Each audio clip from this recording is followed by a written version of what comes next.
Welcome back to the Common Gourmet. Today's recipe is getting out just a little bit later than I had intended. I wanted to get this out at the beginning of December, but due to some technical issues, we're a little behind the ball on our videos here. Today we are making pfeffernusse. For those of you who haven't had it before, it is lovely. Translated, it means pepper nuts. You make the cookies about yay biggish. They are pretty much the essence of holiday spice. Cinnamon, nutmeg, clove, allspice, you know. They can be a little warm too. I mean, there's black pepper in these. A lot of people go, black pepper? No, really, that's very good. They're great for, giving out, which I do. One batch of this stuff will make about 90 of these little cookies. So, and don't worry, it doesn't take as long as you might think. It's a pretty simple recipe. They're very tasty. So, hey, let's go make some pfeffernusse. Alrighty, once again, we have our heavy-bottomed saucepan. I set this on about a little lower than medium. To that we are adding a half cup of butter. Now the recipe calls for a quarter cup of honey and a half cup of molasses. If you don't have molasses, don't like molasses, don't want to use molasses, you can use corn syrup. If you have molasses and not honey, you can use corn syrup in place of the honey. You can use corn syrup for the whole bloody thing. I've never tried using all honey, but I would assume you can.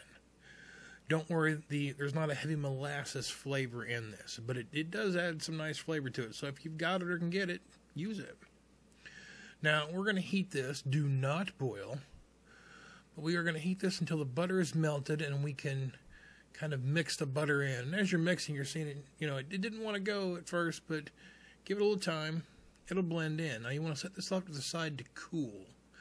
While this is cooling, let's assemble the dry ingredients. 4 cups of flour.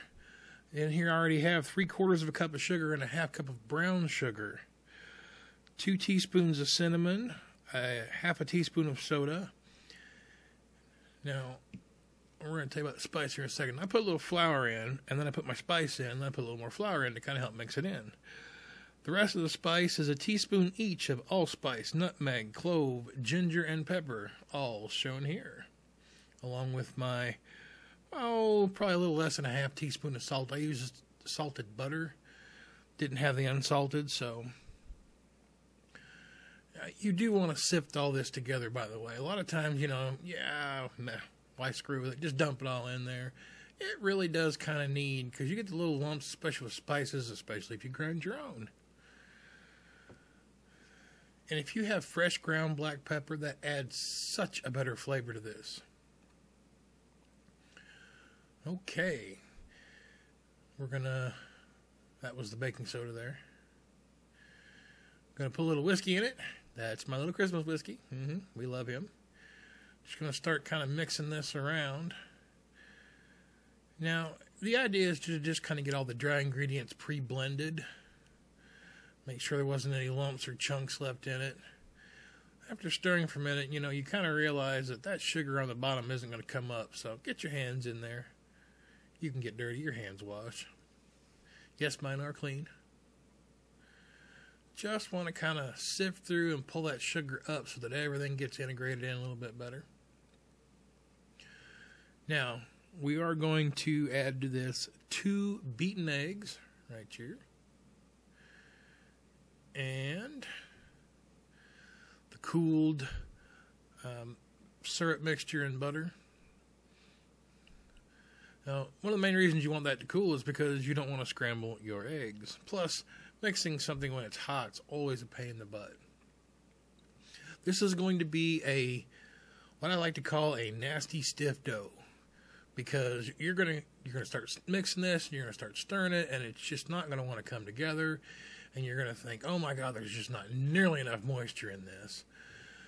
In the end, it will be a very stiff, and it will be a somewhat crumbly dough, and that's fine. You keep mixing it till you get to about this stage, and I always just give up right about here. Yeah, you can see it's dough, but it's not quite a solid piece, so I just kind of mix it up by hand. So when you press it down, it likes to hold together, but if you just stir it around on its own, it's all crumbly. So once you get it all together, get it packed down, make sure you've gotten all the dry ingredients mixed in pretty good. We're going to switch that over to a smaller bowl and refrigerate for at least 2 hours. Then you're going to take out little scoops and roll them into little balls. Now, if you have a melon baller, perfect size for this. If you don't, eyeball it. It's not like the cookie police are going to show up and yell at you or anything. Just line these about, I don't know, 1/2 inch, 3/4 of an inch apart on the sheet. I'm horrible at eyeball measuring things and telling you what the measurement is. That could be an inch, I don't know. Doesn't matter. These really aren't going to spread a whole lot when they cook.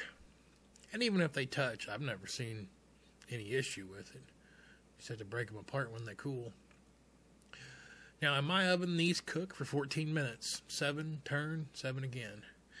I did record the video of them before they were finished, but for some reason it just isn't on my camera. So, this is the end result. Let them cool. Let them cool for at least 2 hours, minimum. And then, toss them in powdered sugar, confectioners sugar, whatever you want to call it. Now, really and truly, these are best left for a minimum of 24 hours before eating. 2 to 3 days is actually even better if you can stay out of them. We can't. I had them last night when I made them. Just, I put mine in a large rectangular storage container, you know. I throw in the powdered sugar, toss them all up. For the first night, because I always make them in the evening, I leave the lid kind of off, little kitty corner, just in case any more moisture's in there coming out. You know, every day or two, I give them another toss, make sure everything's good and coated, and then eat, give them away. I hope you guys are having a good holidays.